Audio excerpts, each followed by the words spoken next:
Dallas, these two fine gentlemen. Come on down. Bussin with the boys.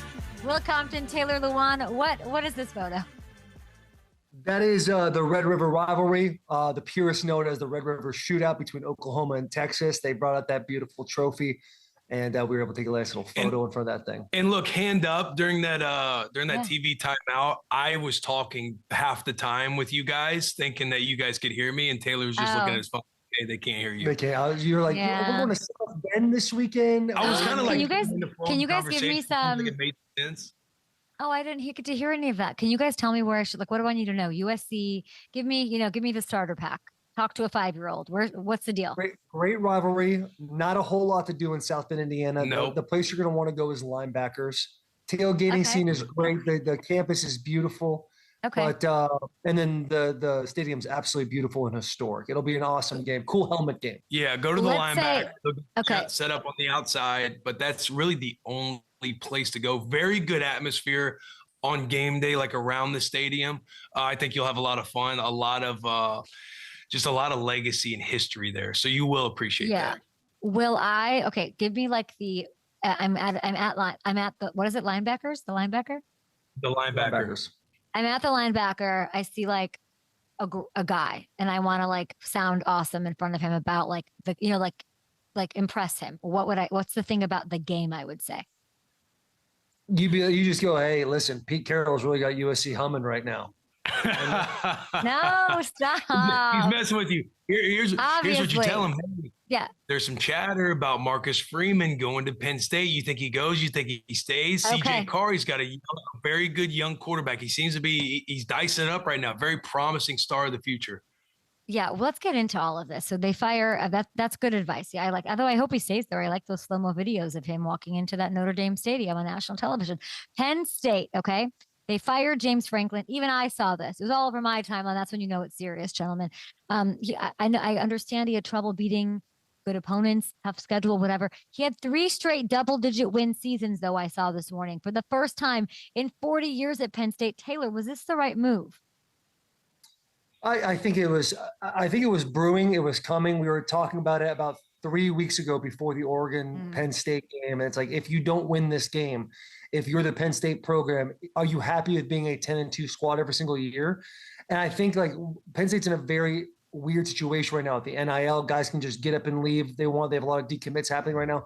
People need to remember what that program looked like when James Franklin took over. After all the allegations, a bunch of stuff happened in the past that we won't get into right now. But essentially with the sanctions and everything, Penn State was a dying on the vine program. And he was able in the last 10, 11 years, 13 years, whatever it was, bring them back to a program that you have to worry about every single year if they're on your schedule. So they have to do a great job with this hire. There's some big names out there that Will Compton can talk about, including Marcus Freeman. But it probably was the best move if you want to get over the hump of that, the top 25 record you just displayed on the screen.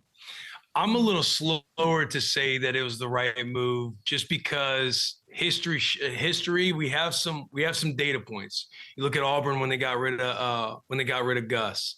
You look at Florida when they made their big move in the 2010s. You look at Nebraska back when Bo Pelini was having 9-10 win seasons, and it was a very emotional fan base. We lost games we shouldn't have lost. We lost a couple big games in a bad way.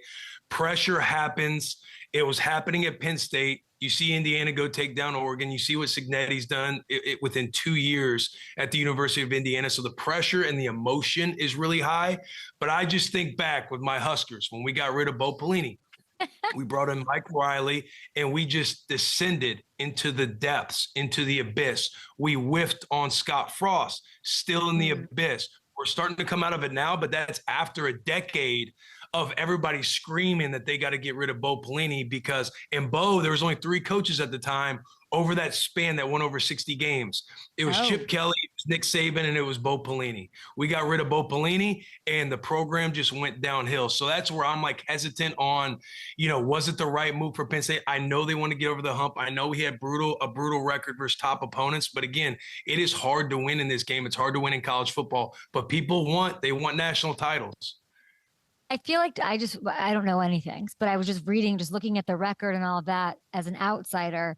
I just really feel like the hardest thing to do is consistently win, and like those double digit, and he seemed to like resurrect the program and be better. You know, they've been better than they've been in a long time consistently. So I was surprised they to were see a that game away from the national championship last year. crazy. But Yeah. like I know your world's football, but just imagine a coach being on the hot seat. They're a game away from the Super Bowl. Eagles were, you know, they were like a play away from winning the Super Bowl. And then when they go 10-1 and then start going downhill, they all want Sirianni's head. Like it is, it gets, the fan bases get very emotional. I will ask you this though, Will, because I saw and you brought up Nebraska 9 times already. So I'll ask you, Matt Rhule. I know him. That's one that I know. That's his alma mater, Penn State. What are the chances he leaves Nebraska? My confidence level 1 to 10 about Coach Rhule staying, I think it's a 10. I think what Coach Rhule and I have built over the last 3 years is a very promising future for Nebraska. I think that there is a pretty girl with a lot of nostalgic, emotional ties to where he would be interested in that next pretty girl as an opportunity. But I think if you're a head coach in college football, you want a few different things. You want, you know, a place where you feel like your family can be and thrive. He has that in Nebraska. You want a place where you have all the resources in the world with facilities, ability to recruit. He has that. And now in the NIL world, the money world, if you want to compete for national titles, this is where it's more of outside of Coach Rhule and more of the donors and the money that's there. You want a wallet that can pay for, you know, get the recruits that you want in there, but also keep the good players who are on the roster. I think that is where, you know, could Penn State have more of that opportunity for Coach Rhule? Could Nebraska now start ponying up could they all be aligned? Because if Coach Rhule has all of that alignment, that AD Troy Dana, if they have all of that alignment, Nebraska's all in on that, I don't think he goes anywhere. I wish we could, I wish we had instant replay on this show because you literally, your exhale and your face, but like you before you said 10 out of 10, it was like a 0 out of 10. Like, I don't know that I believe. Well, I do think it's real. Okay, I think the conversations are real. You know, there's going to be a lot of things that happen behind the scenes. Yeah, let's forget the fact I need Jake. I need Jake from social media for our team to go back and I need a slow-mo pause of what Will's face looked like when I asked that. Sorry, what were you saying, Taylor? No, I was just going to say, we're going to forget the fact that he, you know, was born essentially with a Penn State onesie on. He walked onto the program. He loves the program. He goes on vacations with the AD for Penn State. I'll say this, like, if you go to Penn State, there's an expectation for you to win a national championship right away. If you stay in Nebraska for the next 10, 15 years, you can get those 10-win seasons. You can have a longer leash and get the money involved there with those boosters, everything. Because people are going to Matt Rhule, knowing a little bit of him, he doesn't need more money. He's getting a buyout from the Panthers. He's making $8-9 million with Nebraska right now. What he wants is money to go with the program. If he gets those things, and I'm Matt Rhule, why not stay and have a statue in the Husker Stadium for the rest of your life, as opposed to going to Penn State, which might make you feel good in the moment. But Taylor, you know, your leash is shorter. If it doesn't work out there, where does your career go from then? You're such a good friend, Taylor. That was like the ultimate hype man. I try to show Will the way moment. on being a good friend every day. I do my best. Hey, Huskers. I do poke them a lot, but I do want the Huskers to be successful. And let's go to your backyard now, Taylor, and talk about these Titans. Big news. They move on from Brian Callahan 6 games into the year. What did you think when you saw that? You know, we got a guy over here, Jack McPherson. You've met him before. He's been clamoring for that, I think, before the season even started. The issue with the Tennessee Titans is, from a roster standpoint, they're not a competitive roster. You have too many holes in too many different areas. But even with that, you watch the way the game unfolds. If you turn off the volume of the game and you just watch, you can see that not only are they outmatched from a talent standpoint, they're being outmatched from a coaching standpoint as well in those 6 games. The Cardinals game, you look back at their only win this year. A lot of Carney type of acts had to take place for them to win that game. And then you go and play the Las Vegas Raiders, who are also 1-4, and they dominate you on the line of scrimmage. You know, they put your quarterback in a blender. A lot of heat is coming on Cam Ward now when everyone's like, he's not the problem. And once I saw Callahan in a press conference start to turn on the quarterback a little bit, you could kind of see the writing on the wall. You know, this franchise deserves better from a winning standpoint. They had it with Mike Vrabel. They had it with They had a great team, a good group of guys that came together week in and week out. And this city deserves that. They deserve to have a team they can rally behind. And when you're not competitive, it hurts. It hurts the game of football. It hurts the city of Nashville. So they have a lot of growing to do in the next 12 months. Critical hire for Cam. This is a big hire for them. Where should they look? What should they do? The names that pop out to me, I mean, there's a spicy one out there. He's in the Tampa Bay Buccaneers Hall of Fame. He won a Super Bowl with Tampa. Why not Gruden? Why not go after, take a big swing? Gruden. He's working for Barstool right now. You watch his breakdowns on YouTube. He does an incredible job. That's a fun idea. I love the idea of Jesse Minter. I know he's a defensive-minded head coach, but it's all about, you can focus on having a strong defense and then hire, do your best hiring from an OC standpoint. Look at Seattle. And then also Joe Brady, the OC for Buffalo. I know they've had a couple of skittish weeks and they've stalled out a couple of times, but friend of the show, future friend of the show. Yeah. And he's a guy that understands ball and puts his guys in positions to be successful. Also, why not? Let's just throw a sneaky name in the hat. Let's say they go and win the AFC. Let's go and say they win the AFC North and continue to get better on offense. What about old Arthur Smith reunion back in Tennessee? Second the head coach. That's a good one. What about Joe Brady? Yeah, I think Joe Brady's, last 2 weeks haven't been the most ecstatic thing you've ever seen on offense, but who cares? The guy understands ball. He's been with a guy like Josh Allen for a few years. What's his name up there up north? Josh Allen? But guys but if they win the Super Bowl, he'd go. Or if they didn't, it's like you have to think, what does he want, right? But would he want that gig? I don't know. He's got a nice gig up there right now. Yeah, I was going to say, if you're Joe Brady, you have a Hall of Fame quarterback. You have a hell of a running game right now. They got to fix some issues on defense. But yeah, if you're Joe Brady, there are moments. It's like Ben Johnson. He's with the Bears now, but the year before that, he was all around all the head coaching carousel. Yeah, and he chose to stay in Detroit. Sometimes you have to wait for the right opportunity. And if you're Joe Brady and you're a big-time offensive-minded guy, you have to fully know that the entire organization on board is going to help with this revamp, because there's a lot of holes right now in Tennessee. So right now on the surface, it seems like that would not be a move Joe Brady would want to make. Yeah, it speaks more truth to where the Tennessee Titans have put themselves at as a franchise. Yeah. If you have guys like Joe Brady and individuals that want to be a head coach, but then look at the Tennessee Titans job and go, that's not an avenue for me to be successful. Now you're in a really bad spot as a franchise. And people might also be like, well, you're saying Joe Brady shouldn't take it. Why would Arthur Smith? He's an OC as well. It's more of like, hey, I have a Hall of Fame quarterback and a very good offense right now. We don't know what Aaron's going to be doing after this year in Pittsburgh. Those are kind of the differences there between those two. They're going to have to really, it's just, I want Cam Ward to be what we know what he can be. And I know Mike McCarthy. Mike McCarthy is another name. I don't know about that. He's been floated in a lot of conversations. Yeah. Is that a job Gruden wants?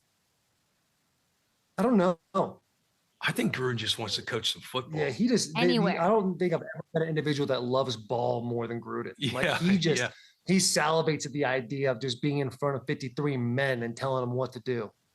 Okay, that's my dream. Okay, let's move on here. I want to talk about Monday Night Football, guys. The Falcons defense. Oh my gosh, it was so awesome. Josh Allen, who we love, that guy up there, 180 yards. That's pretty impressive. They sack him 4 times. They were so aggressive. Will, what was so impressive to you? They play with effort. This defense, the Falcons defense, for anybody who watches the games down in the NFC South, outside of Tampa Bay, the Falcons defense rolls. They play with so much effort. They're very sticky in coverage. They're the #1 pass defense going into this game, and they proved it against Josh Allen. You see the stat line, 180 yards. What my question is for Buffalo, I know you have the Hall of Fame quarterback. He can win you games. He can be Superman, but also you have a hell of a running game that's going on with James Cook. When you get in the backs lined up 6-7 yards deep and you're running duo over and over, and James Cook is running for over 5 a carry, I don't see why they get away from the running game, because it sets up so many other things. Josh Allen, he's out there trying to make something out of nothing. But when you have sticky coverage on the back end, you have the front seven playing with nothing but effort. Caden Ellis, He's got some splash plays out there that you see. White boy making a spin move on the edge, pop somebody on the sideline. But there's one critical moment when they're in like 2nd and 8. Buffalo pops him for a couple runs, and they're in 2nd and 8. Josh Allen's looking for a scramble. They're in man coverage, nothing but green grass. And this young man, Caden Ellis, just puts his head down and sprints toward the sideline, not even looking at Josh Allen, ends up getting into the grass to make it a 3rd and 3. They get off the field. This team with Atlanta is playing with effort, and you love to see it, and they're proving it against a team like the Buffalo Bills. Yeah, their biggest problem right now is consistency. If they can go every single week and play the way they did last night, they could be a team that could make a deep run in the playoffs. But it's one week, it's Dr. Jekyll, Mr. Hyde. One week you're great, the next week you're falling around the Panthers, and it's just a crazy. They just need more consistency from the top. Taylor, should they add somebody on the Bills side? Because there's this, you can only play who you're given, all of that, but their 4 wins are against teams that are combined 3-21. Okay. There's a narrative that they're not crushing the competition and they have better opponents. Couple weeks, trade deadline countdown going on. What is a tweet that you'd like to see your boy Schefter send? Who to Buffalo? Yeah, it just depends on where you're looking. Are you looking at to strengthen up your back end of your defense, which has been a problem for you this year? Make your pass rush a little bit better and get to the quarterback to help the back end of the defense? Or do you want to add a wide receiver for Josh Allen, because it seems like his weapons that he has on the perimeter right now aren't getting open? You will refer to the sticky coverage of the Atlanta Falcons. That's been a consistency all year long, where Josh has had to make plays with his legs in order to get his guys open. And so it's like, yeah, you would love to see moves, Trey, with the GM beam up there. Like, do your best to go get you a receiver, go get you a DB or a defensive end. But which one? What's more important? They're 17th in total in scoring defense. That's not going to probably cut it. Yeah, defense, yeah. And for me, it's like, if you can make a big swing at getting a pass rusher, that's going to help everybody, all 11. You can have great corners, but if they have to stay in coverage for 4, 5, 6 seconds, their guys are going to go free. So getting a pass rusher is going to be the biggest one. Trey Hendrickson, it's a thought. I love it. I don't want to do it yet. I think the Bengals aren't exactly like the Jets as far as buying and selling. Like, that's way too weak. They got Flacco. He looked better in the second half. But like, at a certain point, if you can get something back with one of these contending teams, like, and you can build yourself up for next year with the Bengals, like, I'm for it. I was, and they didn't marry him. They put a ring on him. He's got a year. Like, let Trey fly then. If you're not, if it's not happening, I'm dying to see where he goes. I think Coach Lou would love him in Indy. Coach Payton, who we of course popped on the scene at the Saints with. I'd love to see all those things happen. Taylor, let's get to the other game. It was Commanders Bears. Why does Troy Aikman hate Caleb Williams? I don't know. I don't know why he hates Caleb Williams, but you got to give a lot of credit to Ben Johnson and that team for coming out of a bye week with their hair on fire, helmets on fire. Their ability to run the ball, the holes that the offensive line made and created. I think Swift had like 168 yards of either total rushing or total yards altogether, puts Caleb in positions to be successful. There was a big conversation taking place about the corners. They love to run man coverage with Washington, and they were able to pick them apart through play action and just regular drop back passes as well. Caleb is taking some big steps. I think they won their last 3, and then you put it up in the break. Their next 4 are very winnable. This is a team that, you look at the NFC North, so I don't know if they're in a position to win it with the Lions and the Packers, more the Lions and the Packers, but they're a team that can sneak themselves in the playoff and get a lot of this like kind of ugly talk around Caleb Williams off of him, especially with the help of Ben Johnson. What do you think, Will? No, I agree with everything Taylor's saying. I think Coach Johnson, they're doing a great job with the game plan of just having games be close. They're not behind in a way to where Caleb has to be Superman. They're able to win schematically, put him in good positions to be as talented as he is. Defense is playing salty. That run game last night with Swift and the Bears. You see an offensive lineman get to the second level. They're parting holes like the Red Sea against a good run defense in Washington. But yeah, I think they've made huge strides. They just got to continue to get better. Caleb's got to continue to see the field well. And I think when he's got a pairing with Coach Johnson, I think he will continue to make progress and get better. I like this, slowly but surely, brick by brick. I like what's happening, trending in the right direction. That's how it has to be in Chicago. That's how it has to be in Chicago. I think that's exactly right. Okay, we're going to take a TV break. Still live on YouTube. We're going to play Bussin or BUYIN. Subscribe to the YouTube page, guys. And, of course, go listen to Bussin with the boys. Okay, we're calling this Bussin or BUYIN speed round here. I'm going to give you odds for a team or a player, and you tell me if you're buying. So let's go first up. Taylor, KC, now the co-favorite to win the Super Bowl. It's plus 650. Bussin or buying the Chiefs as the Super Bowl co-favorites? I hate to say it, but I think I'm buying. I mean, you've been able to. You're scoring 31 points a game right now without Rashid Rice. He's now coming off suspension. They got all their weapons back. Their defense is playing salty. The Buffalo Bills were also sitting up there tied. Like their defense is a little shaky, and I think their path looks very clear right now to at the very least make it to the Super Bowl. Kansas City Chiefs are back like they never left. Will Mahomes is the. Oh, sorry. I'm going to do one for each of you so we can get. Sorry. MVP. Okay, sorry. No, I'm sorry. I'm right now. Team to beat right now in that division is the Broncos. But go ahead, Kay. No, I love that. Plus 200 Mahomes MVP favorite. He's all alone after last night's Josh Allen situation. Are you buying that? Bussin. Right now, I think the MVP front runner should be Baker Mayfield. Absolutely. And now, listen, Patrick Mahomes is playing at an MVP level, absolutely. But again, I'm more bussing this because I think the front runner right now should be Baker Mayfield. The way he's operating and playing without any weapons. I mean, what is it? Mbuka? Mbuka. Him getting injured last week, like I'm a big Baker Mayfield fan. I think he's doing a lot with, a lot of injuries happening on that roster. Right now, the favorite should be Baker Mayfield. And here comes Tez Johnson. Okay, let's do this one. Let's start with Will. Lions and Eagles, they both lost. Packers move up to the NFC favorites at plus 370. I don't know how to feel about that. Are you busting or buying the Packers to win the whole conference? I'm buying it. I like the Packers. They had a couple lapses over the last 3 weeks with Dallas and Cleveland, but I think this team's going to figure it out. They usually play their best ball in the back half of the year. As long as they stay healthy, this Packers roster is as good as anybody, so I'm buying the Packers. Taylor, Niners are banged up even more now. Still the fave to win the division at plus 155. Bussin or buying? I believe I'll be, what's a bad one? Bussin. I'll be bussin on that one. I love the Seahawks. And I love the Rams. I think those are the two teams in this division. Got to give a big shout out to Kyle Shanahan and what he's been able to do with that offense with as many guys as he has hurt right now. I know they're getting George Kittle back this week, but when you lose Fred Warner, you've lost Nick Bosa, you lost Juwan Jennings.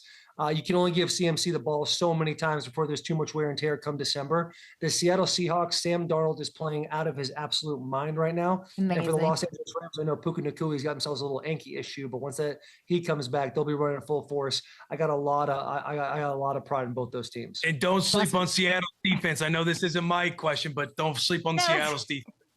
You guys are so cute. I love it. Okay, you're not only bussing with the boys, you're boosting with the boys. Another 50% profit boost token on FanDuel Sportsbook. That's pretty generous. That's amazing. And people can use it on any college football bet. So if you use that boost on one underdog quickly for the weekend, who are you rolling with, Will? USC. They're 9.5 dogs at Notre Dame. 9.5-point dogs. The way USC beat the hell out of Michigan last week, this team, this offense, they're going to continue to roll. Lincoln Riley's got them operate them offensively. One of the best quarterbacks in the country, receivers in the country, run games in the country. 9.5-point underdogs. That is my underdog pick for the weekend. Go ahead, Taylor. For me, I'm gonna have to go Purdue. If this is an outright win, I don't know if USC is gonna win the game outright in South Bend, Indiana, but I believe Purdue is going to beat Northwestern. They're 2.5-point dogs right now. Take that one money line. Use the 50% profit boost on that one. Northwestern. I mean, both schools are probably equal in talent, not very good, but Northwestern's coming off a very emotional win versus Penn State at Penn State. This is where they go back home. They get a little humbled by the Boilermakers. And here's the beautiful thing: you can use that 50% profit boost token on any college football game. Anything. It doesn't have to be outright. It could be points. It could be whatever you want. 50% profit boost, boosting with the boys. It's amazing. Boosting with the boys, busting with the boys. Subscribe on YouTube wherever you get and download and watch and listen to our podcast. Appreciate you guys. I'm excited to pick up a boyfriend at the linebacker. I'm so excited. Let's go. There you go. Go get you one, Kay. South Bend, here we come. Love you guys. Talk to you soon. All right. Love you too.